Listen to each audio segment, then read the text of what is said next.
आज हम उसे देखते हैं।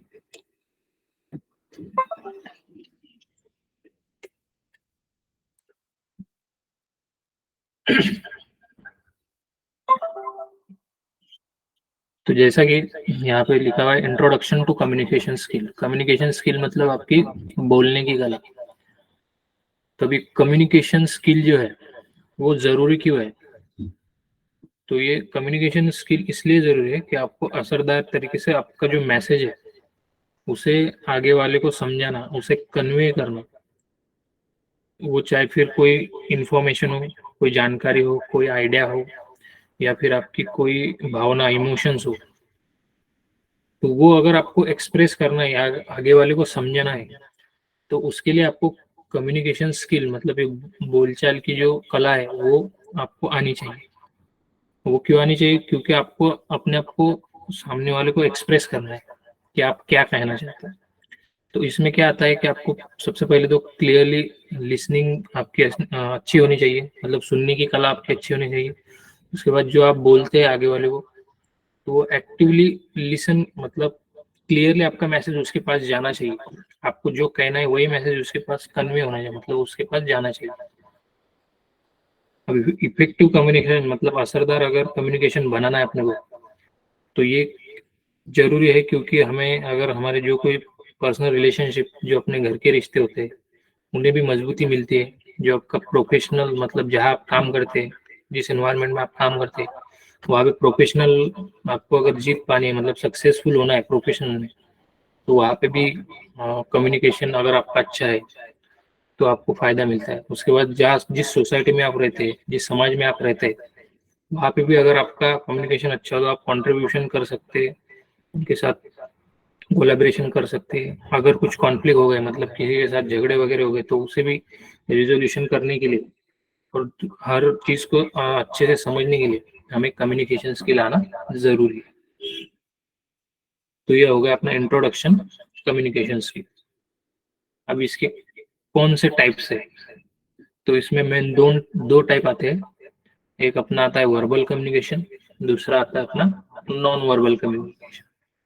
अब जैसे कि नाम में लिखा है कि वर्बल कम्युनिकेशन, वर्बल मतलब बोलना, मतलब जो अपनी भाषा, जो मैं बोल रहा हूँ आपको, जो आपका और मेरा कम्युनिकेशन अभी चालू है, ये अपना वर्बल कम्युनिकेशन है। इसमें क्या आता है? बात करना मतलब बोलना, स्पोकन या फिर लिखना, रिटन। अपना जो मैसेज है वो आप या तो बोल के बता सकते हैं या लिख के बता सकते हैं। ये अपना आता है वर्बल कम्युनिकेशन। और इसमें सब जो अपना प्रेजेंटेशन, जैसे भी आप अपने स्क्रीन पे देख रहे हैं, जो प्रेजेंटेशन अपना चालू है, वो भी इसमें आता है। तो ये होगा अपना वर्बल कम्युनिकेशन। अब इसमें स्पीचेस आ गए, अपना रिटर्न करस्पॉन्डेंस आ गया, ईमेल करना, मैसेज करना या फिर लेटर लिखना, ये सब वर्बल कम्युनिकेशन के टाइप है। दूसरा आता है अपना non verbal communication. Non verbal communication में क्या आता है कि सपोज आप एक आधे दूसरे देश में गए, वहाँ की लैंग्वेज आपको पता नहीं है, और उनके ना आपको उनकी लैंग्वेज समझ में आ रही है, ना उनको आपकी लैंग्वेज समझ में आ रही है, तो वहां जाके अपना क्या होता है, नॉन वर्बल कम्युनिकेशन चालू हो जाता है। इसमें क्या क्या आता है कि आपकी जो चेहरे के हाव भाव है, जो आपकी बॉडी लैंग्वेज है, जो आप इशारे करते हैं, गेस्चर्स करते हैं, या फिर आई कांटेक्ट, इसके द्वारा जो आपका कम्युनिकेशन होता है उसे नॉन वर्बल कम्युनिकेशन। अब ये कब? जब आपके इमोशन है, मतलब आपको उसकी भाषा नहीं समझ में आएंगी, लेकिन आपको समझ में आएगा कि आदमी गुस्से से बात कर रहा है या खुश होके बात कर रहा है, या फिर ये आदमी डरे हुआ है। ये उसके फेशियल एक्सप्रेशन से आप समझ सकते हो कि इसके अभी इसकी भावनाएं कैसी है, इसका एटीट्यूड कैसा है। और ये जो सबकॉन्शियस मैसेज होता है, जो हमारे वर्बल कम्युनिकेशन में हम नहीं कन्वे कर सकते, वो हम नॉन वर्बल कम्युनिकेशन के थ्रू अपन उसे बता सकते, कन्वे कर सकते कि मैं अभी खुश हूँ या मैं आपके ऊपर गुस्सा हूँ। तो ये हो गया हमारा नॉन वर्बल कम्युनिकेशन। ये बेसिक डिफरेंस है कम्युनिकेशन का, verbal and non verbal. Verbal में अपना आता है बोलना या लिखना, और अदर जो भी कम्युनिकेशन अपना बोलने या लिखने के सिवाय, वो अपना सब आता है non verbal communication. I hope आपको सब लोगों को यहाँ तक समझ में आओ। हम आगे बढ़ते। अब जो हमने कम्युनिकेशन देखा, इसका क्या मतलब, इसका इम्पोर्टेंट क्या है, क्यों जरूरी है हमें इफेक्टिव कम्युनिकेशन करना। कम्युनिकेशन तो हम सब लोग करते हैं, लेकिन वो इफेक्टिव अगर कम्युनिकेशन हम करते तो उससे हमें क्या बेनिफिट मिलते, क्या फायदे मिलते हैं। तो सबसे पहला फायदा है कि इनहांस रिलेशनशिप्स, मतलब आपके जो रिश्ते हैं, मतलब पर्सनल जो रिश्ते नाते आपके, उसमें अगर आप असरदार तरीके से उनसे बोलने की कला सीख जाओ तो आपकी जो रिलेशन है, जो आपके रिश्ते हैं, वो मजबूत होंगे, स्ट्रांग होंगे। और आपकी जो दोनों की अंडरस्टैंडिंग है, आपकी, आपके घर वालों की, मम्मी पापा, भाई बहन, जिनकी भी आपकी अंडरस्टैंडिंग वो बढ़ेगी, आपका विश्वास बढ़ेगा और आप उनकी सहानुभूति हासिल कर पाएंगे। तो उसके लिए हमें इफेक्टिवली कम्युनिकेशन करना चाहिए। तो ये पहला इंपॉर्टेंट है। नेक्स्ट है अपना प्रोफेशनल सक्सेस। जहाँ पे आप काम कर रहे हैं, आपके बॉस हो गए, आपके सुपरवाइजर हो गए, आपके ऊपर की जो भी अथॉरिटी है, उनके साथ अगर आप इफेक्टिवली असरदार तरीके से बातचीत करते हो तो आपका जो मैसेज है वो क्लियरली उनके पास पहुंचता है कि मुझे कहना क्या है। और अगर आपका मैसेज उनके पास क्लियरली पहुंच, स्पष्ट तरीके से पहुंच जाएगा तो उन्हें समझ में आएगा कि ये कहना क्या चाहते हैं। अब ये क्यों जरूरी है, अगर आपको सक्सेसफुली टीम वर्क करना है, मतलब टीम में अगर काम करना है, या आप सपोज सुपरवाइजर लेवल पे तो आपको लीडरशिप करनी होती है, आपके अंडर में जितने भी लोग हैं उनको प्रॉपर लेकर आपको टीम को अपने मोटिवेट करना पड़ता है, उन्हें टारगेट बताना, उनके कुछ प्रॉब्लम होंगे वो सुनना, उस पर सोल्यूशन देना। और ये सब करके आप क्या करते हैं, जो आपके ऑर्गेनाइजेशन का या आपके प्लांट का जो गोल है वो अचीव करते हैं। तो अगर आप इफेक्टिवली कम्युनिकेट करते हैं अपने प्रोफेशनल जगहों पे तो वो आपका सक्सेसफुल होने में मदद करता है। नेक्स्ट है अपना कॉन्फ्लिक्ट का रेजोल्यूशन। तो कॉन्फ्लिक्ट मतलब किसी से आपके झगड़े हो गए या फिर मिसअंडरस्टैंडिंग की वजह से कुछ बातचीत में अनबन हो गई, तो वो सॉल्व करने के लिए, उसे उसे सॉल्व करने के लिए आपको इफेक्टिव कम्युनिकेशन को फॉलो करना चाहिए। अब क्या ये बहुत इंपॉर्टेंट रोल प्ले करता है, जो भी आपके झगड़े या कॉन्फ्लिक्ट हो चुके हैं उसे सॉल्व करने में, ताकि आपका जो मैसेज, अगर मिसअंडरस्टैंडिंग हो गई है कुछ, तो आपका जो मैसेज है प्रॉपर वो आगे वाले को कन्वे होना चाहिए कि ये बंदा कहना क्या चाहता था और हम समझ के आ गए। तो ये अपने कुछ इम्पोर्टेंस ऑफ, मतलब जो कुछ फायदे हैं इफेक्टिव कम्युनिकेशन के, वो हमने यहाँ पे डिस्कस किया। अभी नेक्स्ट है अपने एलिमेंट ऑफ कम्युनिकेशन प्रोसेस, मतलब कौन कौन से घटक आते हैं इस कम्युनिकेशन की प्रोसेस में। तो सबसे पहला जो अपना एलिमेंट है वो है अपना सेंडर। सेंडर मतलब कौन, जो जो व्यक्ति या फिर जो इंसान कम्युनिकेशन को, कम्युनिकेशन की शुरुआत करता है, मतलब इनिशिएट करता है कम्युनिकेशन। अब वो कैसे इनिशिएट करेगा कम्युनिकेशन को, तो वो तो या तो वर्बल तरीके से या नॉन वर्बल तरीके से। अगर वर्बल है तो कोई स्पेसिफिक लैंग्वेज होंगी, हिंदी, मराठी, इंग्लिश, जिस भी रीजन में आप रहते हैं वो लैंग्वेज होगी, उसे एनकोड करेगा वो, जो भी कम्युनिकेशन स्टार्ट करने वाला इंसान है उस भाषा को या फिर उस गेस्चर को एनकोड करके आगे भेजेगा एक प्रॉपर चैनल के थ्रू। अब या तो वो रिटर्न हो सकता है, बोल के हो सकता है, मतलब वर्बली हो सकता है, या फिर गेस्चर के रूप में हो सकता है। तो जो प्रॉपर चैनल है उसके थ्रू वो आपको डिलीवरी करेगा। अब उसमें नेक्स्ट एलिमेंट आता है अपना मैसेज। मैसेज मतलब कोई जानकारी हो गई या कोई आइडिया हो गई या फिर कोई इमोशन, उसे गुस्सा दिखाना है, जैसे इमोशन मैंने आपको बात किया था, गुस्से वाला इमोशन है, खुशी वाला है, ऐसे कोई इमोशन, तो इसको हम क्या कहते हैं, मैसेज कहते हैं। अब ये मैसेज जो ट्रांसफर करना है, सेंडर ट्रांसफर करेगा रिसीवर को, या तो वर्बली या तो नॉन वर्बली। तो ये हो गया अपना मैसेज, ये हो गया अपना दूसरा एलिमेंट। और तीसरा और फाइनल एलिमेंट है अपना रिसीवर। रिसीवर मतलब जो व्यक्ति जिससे मैसेज हमें भेजना है, जिससे सेंडर अपना मैसेज भेजेगा, वो हो गया रिसीवर। अब रिसीवर क्या करेगा, जो मैसेज उसे मिला है उसे वो डिकोड करेगा, मतलब वो पहले समझेगा, उसे इंटरप्रेट करेगा उस मैसेज को, वर्बली है या नॉन वर्बली है, उसे समझ में आता है। फिर उसे समझ के वो क्या करेगा, फीडबैक प्रोवाइड करेगा। मतलब आपने अगर किसी को पूछा वर्बली कि अभी आपकी वॉच में क्या टाइम है, तो वो बोलेगा कि अभी 7:17 हो गए। लेकिन वही अगर वो इंसान थोड़ा नॉन वर्बली अगर बात करेगा तो वो अपने रिस्ट वॉच पे से इशारा करेगा आपको कि क्या टाइम है, तो ये जो मैसेज आपको मिला है वर्बली या नॉन वर्बली, वो आपने रिसीव किया, आपने उसे डिकोड किया, आपको समझ में आया कि आगे वाला जो इंसान है वो हमें टाइम के बारे में पूछ रहा है। तो आप या तो उसे वर्बली अगर बात करें तो वर्बली बताएंगे 7:17 हुए, या अगर नॉन वर्बली बात करें तो आप इशारों में उसे बताएंगे कि 7:17। तो ये हो गया अपना रिसीवर। जब ये तीनों एलिमेंट एक साथ आ जाते हैं तो अपना एक प्रॉपर कम्युनिकेशन, एक असरदार कम्युनिकेशन वहां पे स्टेब्लिश हो जाता है। ये हो गया अपने 3 एलिमेंट। अब आगे बढ़ते हैं। अब इसमें आता है कि टाइप्स कितने हैं कम्युनिकेशन के। अभी कम्युनिकेशन की जो है मेन 4 टाइप्स आते हैं। इसमें अपना रिटन कम्युनिकेशन।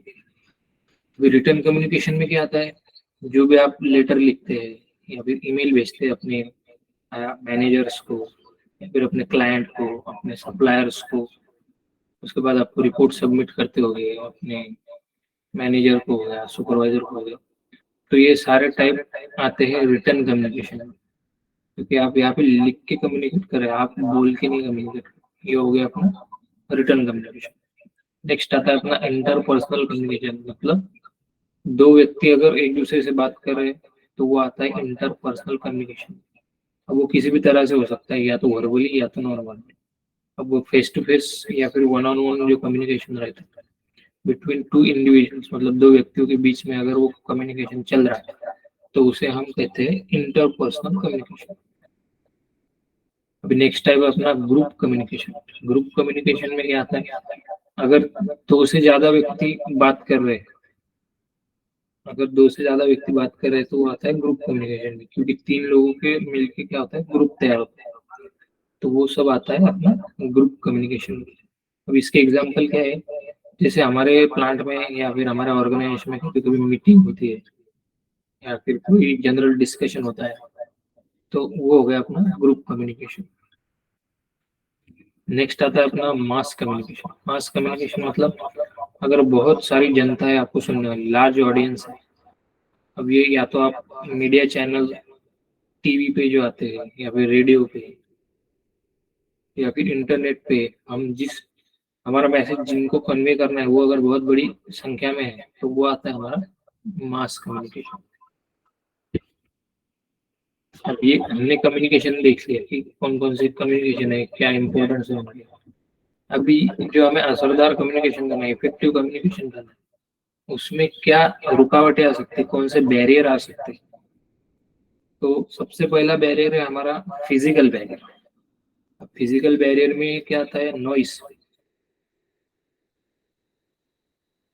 नॉइस मतलब अगर आप दोनों, मतलब कोई दो व्यक्ति एक दूसरे से बात कर रहे हैं लेकिन बाजू में कहीं बहुत ज्यादा नॉइस हो रही है, जैसे ढोल ताशे की आवाज, डीजे की आवाज, तो वो अपना जो कम्युनिकेशन है उसमें बाधाएं उत्पन्न करता है। दूसरा हो गया अपना डिस्टेंस, मतलब दूरी।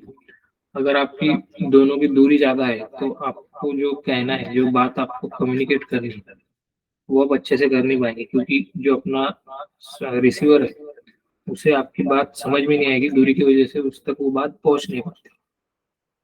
नेक्स्ट आता है अपना इन्वायरमेंटल। इन्वायरमेंटल में क्या आता है कि समझो जोरों से हवा छूटी है या फिर जोरदार बारिश हो रही है, तो वहां पे भी अपने कम्युनिकेशन में रुकावटें आ सकती हैं, अड़चने आ सकती हैं। तो ये होगा अपने फिजिकल बैरियर। नेक्स्ट है अपना साइकोलॉजिकल बैरियर। अभी साइकोलॉजिकल बैरियर मतलब क्या है कि आपकी इमोशनल स्टेट, मतलब कोई व्यक्ति आपसे बात कर रहा है लेकिन आपका मूड नहीं है या फिर आप किसी और ही विचारों में खोए हुए हैं, तो ये अपना साइकोलॉजिकल बैरियर है। उसके बाद प्रिजुडिस या फिर प्री मिसकंसेप्शन हो गया, ये भी अपना साइकोलॉजिकल बैरियर में आता है। प्री कंसेप्शन में क्या है कि हमें एखादा व्यक्ति कुछ कह रहा है लेकिन हम पहले से मान के चलते हैं कि ये तो झूठ ही बोले, तो वहां पे क्या होता है, उसे जो हमारे सेंडर को जो बात हमें कन्वे करनी है, जो कहना है, वो हम सुनते ही नहीं है उसकी बात, कि ये तो वही झूठी बोलेगा या फिर ये कुछ भी बोलेगा तो वो झूठी होगा। ये जब हम मान के चलते हैं तब वहां पे भी एक कम्युनिकेशन में अड़चन आ जाता है। नेक्स्ट है अपना कल्चरल बैरियर। डिफरेंट कल्चर मतलब आप अलग कल्चर से हो, वो अलग कल्चर से है, आपका बैकग्राउंड अलग है, आपकी जो वैल्यूज है वो अलग है, तो ये भी मिसअंडरस्टैंडिंग हो सकती है। मतलब आपका जो कम्युनिकेशन वो प्रॉपर नहीं हुआ तो मिसअंडरस्टैंडिंग होगी, मिस इंटरप्रिटेशन होगा, मतलब आपको कहना कुछ है, सामने वाला समझेगा कुछ और ही। तो ये अपने 3 बैरियर आते हैं इफेक्टिव कम्युनिकेशन में: फिजिकल बैरियर, साइकोलॉजिकल बैरियर और कल्चरल बैरियर। आई होप यहाँ तक आप सभी को समझ में होगा।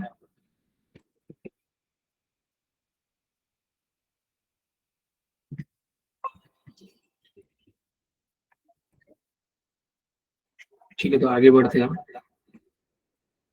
अब हमने देख लिया कि कम्युनिकेशन क्या है, कैसे करना है। तो अब हम देखेंगे कि कम्युनिकेशन को करना कैसे, मतलब ऐसे क्या चीजें हम यूज करके हमारी जो कम्युनिकेशन स्किल है, बोलचाल की जो हमारी कला है, हम उसे इम्प्रूव कर सकते हैं, हम उसे और भी अच्छा बना सकते हैं। तो उसके लिए क्या हमें करना चाहिए, कौन सी स्ट्रैटेजी यूज करनी चाहिए? तो पहली स्ट्रैटेजी अपनी की एक्टिव लिसनिंग करना।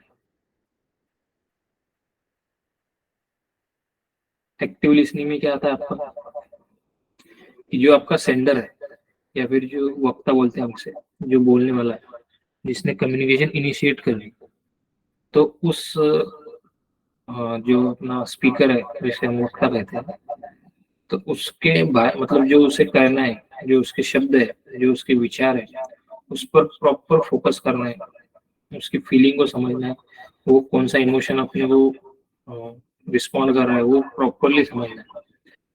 ये आता है सब एक्टिव लिसनिंग में। अगर आप आगे वाले को एक्टिवली सुनोगे, मतलब वो जो भी कहना चाहता है उसकी तरफ अगर ध्यान देके सुनेंगे, तो आपको इजीली समझ में आएगा कि ये कहना क्या चाहता है। तो ये अपना पहली स्ट्रैटेजी है कम्युनिकेशन स्किल की, कि आगे वाला जो कहना चाहता है उसे प्रॉपरली समझो, उसे एनकोड करो, और फिर ही अपना जवाब, मतलब जो फीडबैक है, जवाब है, वो उसे दे। नेक्स्ट है अपना क्लैरिटी एंड कंसाइजनेस। अब क्लैरिटी मतलब आपको जो कहना है, लिसन, आपने लिसन कर लिया पहले, जो आगे वाले को कहना है तो वो सुन लिया, उसके बाद हमें जो फीडबैक देना है, उसे हमें जो जवाब देना है, वो एकदम क्लियर होना चाहिए कि भाई आपने जो कहा उसका ये हमारा जवाब है। वो क्लियर होना चाहिए और कंसाइज, मतलब एकदम सूक्ष्म, मतलब एकदम छोटे से इसमें हमें उसे एक्सप्रेस करना है कि भाई तुमने जो कहा उसका ये जवाब है। इसकी वजह से क्या होगा कि आपका जो मिस इंटरप्रिटेशन है, मतलब जो गलत फहमी है, वो दूर हो जाएगी। तो ये सेकंड है अपना। और थर्ड है अपना एम्पति। एम्पति मतलब सहानुभूति। सहानुभूति मतलब कि आप जो बोलने वाला है उसकी फीलिंग को आप समझ रहे हो, उसकी जगह आप खुद को रख के देख रहे हो कि भाई इसे कहना क्या है। तो ये आता है अपना एम्पति। तो आपको आगे वाले को क्या एम्पति शो करनी है कि हाँ मैं समझ पा रहा हूँ आपको क्या कहना है। तो ये 3 स्ट्रैटेजी अगर आप यूज कर लेते हो तो आप अपना कम्युनिकेशन स्किल इंप्रूव कर पाओ। अब नेक्स्ट टिप्स क्या है, और कि ऑथेंटिसिटी, मतलब आपको क्या है, सिंसियर रहना है और जेन्युइन रहना है, मतलब आपको हमेशा सच बोलना है। जो भी आपको कम्युनिकेशन करना है वो एकदम क्लियर रहना चाहिए और सच्चाई रहनी चाहिए उसमें। तभी जाके क्या होगा, आपका जो इंटरेक्शन होगा सामने वाले से, उसमें एक विश्वास, मतलब ट्रस्ट बिल्ड होगा और आपकी क्रेडिबिलिटी बढ़ेगी। तो ये होगा एक ऑथेंटिसिटी, मतलब सच्चाई चाहिए आपकी बात में। नेक्स्ट है अपना फीडबैक। अभी जो जब जिस भी समय आप फीडबैक दे रहे हो, या फिर आप कोई बात कर रहे हो तो आगे वाले से फीडबैक ले रहे हो, मतलब अगर आप कुछ कह रहे हो तो सामने वाले का अगर कुछ जवाब आ रहा है, या कोई आपको कुछ कह रहा है तो आप अगर जवाब दे रहे हैं, तो ये कहता है म्यूचुअल अंडरस्टैंडिंग, मतलब दोनों को समझ में आना चाहिए। ऐसा फीडबैक आपको देना चाहिए और लेना भी चाहिए, तभी जाके आपकी जो कम्युनिकेशन है उसमें ग्रोथ आएगी। नेक्स्ट आता है अपना अडेप्टेबिलिटी। अब अडेप्टेबिलिटी में क्या आता है कि आपकी जो कम्युनिकेशन स्टाइल है वो आगे वाला इंसान कैसा है उसके हिसाब से चेंज होनी चाहिए। अगर आप किसी बच्चे से बात करो, आप मतलब आपके किसी छोटे से बात करो, तो इस हिसाब से आपको अपनी बोलने की भाषा या फिर स्टाइल आपको बदलनी पड़ेगी, ताकि आप उसे समझा सको और उसकी भाषा आप समझ सको। अगर आपसे कोई बड़ा है तो उस हिसाब से आपको बात करनी है उससे। अगर आप कोई प्रोफेशनल या फिर आपके साथ वाले हैं तो उनसे उस हिसाब से आपको बात करनी। मतलब क्या है कि आपको जो बात कर रहे हैं वो इफेक्टिव हो, मतलब असरदार। आपकी जो सिचुएशन है या फिर जो लोग है उसके हिसाब से आपको चेंज करते आना चाहिए। तो इसे कहते हैं अडेप्टेबिलिटी, मतलब खुद को बदलना सिचुएशन के हिसाब से। जिस सिचुएशन में आप हो उसके हिसाब से खुद को बदल ले, तो ये आता है अपना अडेप्टेबिलिटी। ये कुछ टिप्स थे आपके कम्युनिकेशन को इम्प्रूव करने के।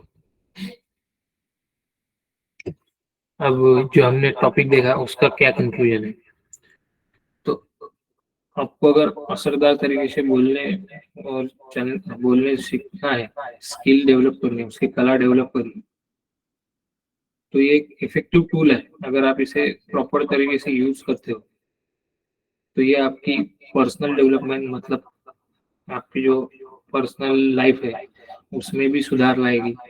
उसके बाद जो आपका प्रोफेशन है, जहाँ पे भी आप काम करते हैं, वहाँ पे आपको सक्सेसफुल होने में भी ये मदद कर सकती है।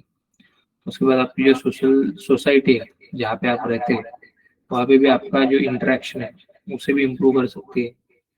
आपको क्या करना है, सिर्फ इसकी जो फंडामेंटल एलिमेंट है जो मैंने आपको बताया उसे समझना है और उसे इम्प्रूव करना है।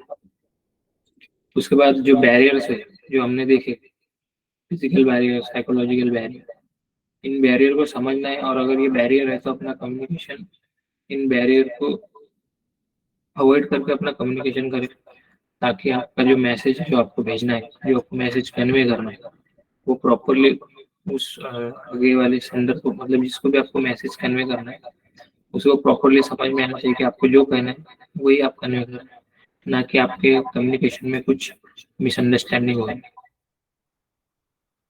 और उसके बाद जो स्ट्रैटेजी हमने बताई, जैसे आपको ऑथेंटिक रहना है, तो वो स्ट्रैटेजी भी आपको यूज करें ताकि आपका कम्युनिकेशन स्किल अच्छा हो।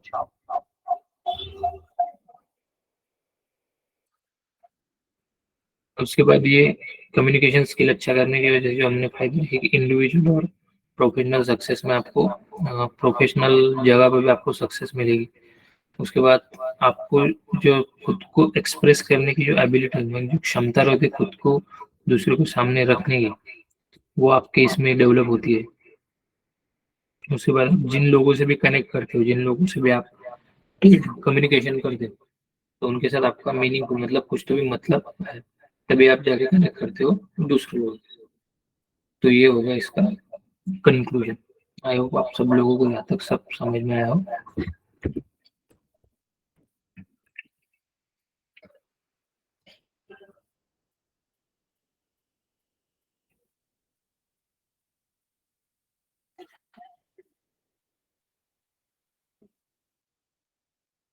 अभी मैं चैट बॉक्स में अटेंडेंस लिंक शेयर कर रहा हूँ, सभी लोग उस लिंक पे जाके अपनी अपनी अटेंडेंस लगा।